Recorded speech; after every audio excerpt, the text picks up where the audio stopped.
Namaste everyone and welcome back to Civil Raja. Today we are going to be talking about the planning and design of the dog-legged staircase. As we know, a dog-legged staircase is a popular type of the staircase design that features two flights of stairs in opposite direction with a landing in between them.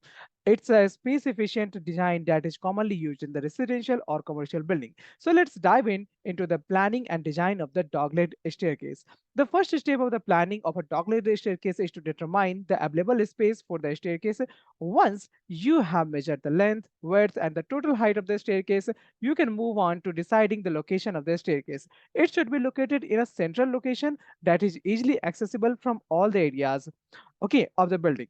Moving on to the design of the staircase, we need to take into consideration the aesthetic functionality and the safety of the staircase. The width of the staircase should be determined based on the expected traffic flow, and height of the risers and the depth of the tread should be designed in accordance with the building codes and regulations. Now, let's talk about some important safety features of the staircase. So handrails. Handrails are must have feature in the and that should be designed to provide the support and stability of the for the people using the staircase. Adequate lighting is also essential for the safety and visibility of the staircase. Finally, the materials used in the construction of the staircase should be chosen based on the design, aesthetic, and the durability requirement. Common materials used for the dog-legged staircase include the wood, metal, and concrete. Now, let's have a look at the AutoCAD drawing where I'm going to show the plan and the structural details of the staircase that I have used in my project, which I am discussing in this particular series. So I'm just going to share my screen now, and guys, you can see this is the plan on the left, and we have the structural design on the right of the video. So you can see that. Just a moment. Yeah.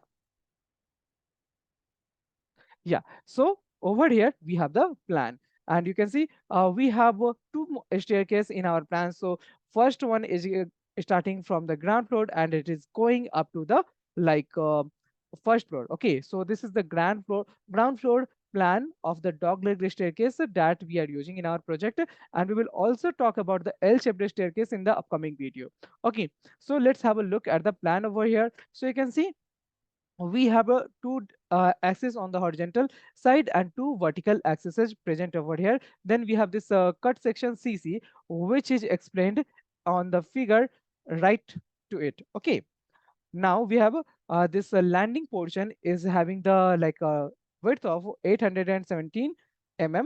However, the length of each steps, you can say, is 1020 mm. So that is the design over here, and for more details of this we have to study the plan of the staircase. So that is not mentioned over here, so we will talk about that in some different video. Now let's have look at the structural detail of the staircase. However, if you want to calculate, then you can simply calculate all the threads are of 10 inches, so you can simply calculate that one. Now let's come to the right hand side and study the structural detail of this staircase. So we have this section, that is CC, cut out from here. The same will be available from here, just that the landing will start over here, and the beam, that means the roof beam, will be available over here. Now once this planes beam is starting, after that we have to start binding our rods. So one rod will start from here and it will continue till here, and after that it will go like this. So it will end up at a distance somewhere over here. So what is the distance? That is distance is 450 mm. Then another rod with the development length will start from here and it will continue till here, which will be the top rod. So what should be the distance of this? So it will be at a distance of 800 mm from the landing portion. Got it? Then we have this another rod that is starting from here for 450 mm, and it is going all the way till the end of the landing over here. And then we have another arrangement over here that is starting from here for the 800 mm, and it is going till it reaches the plinth beam, and then it is having the development length till here. Okay, so that's how we have to calculate each and every length over here. Now the question is, what is the rod that is being used in the staircase? And this will help a lot of people, like even if you are not going with the structural drawing and you are using the masons and the laborers to work on your project, and they are asking you, "Okay,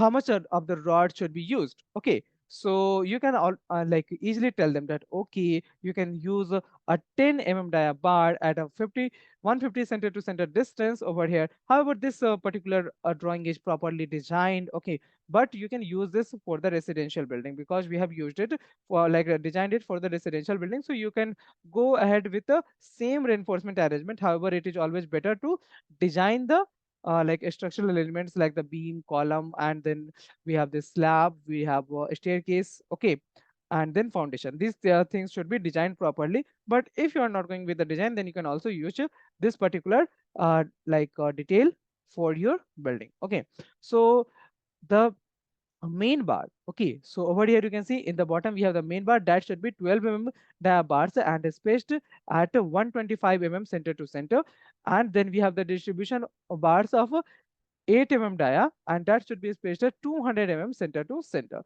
So this is the detail for the bottom bars. Then for the like top bars, what should we use? We should use 10T at the rate of 150 center to center as the top bars, top main bars, and the distribution bar should be 10 dia bars spaced at 150 center to center. Then this is the landing beam over here, and then we know what is straight and what is riser, right? So the portion of the steps where we place our foot, so that is the tread, and the height of each step is known as riser. Okay, and you can see over here even the distribution bars, sorry, the main bar is 12T at the rate 125 center to center. That means they are placed at a distance of 125 center to center. I hope this video was useful for you. If yes, then hit the like button to this video, and also share this with as much needy people as you can. And if you are new to this channel, then subscribe to our channel Civil Raja, and we will meet in the next video with a lot of information on the staircase and other structural elements, because I'm a structural engineer and I am here to provide my knowledge with you. If you want to join our professional training, then you can simply find out the descriptions of all those trainings in the like a description of this video itself. And if you want to talk to me, then my number is 8433248864. That is also mentioned in the description. You can check it out from there. Okay, so we will meet in the next episode. Till then, take care. Bye bye, guys.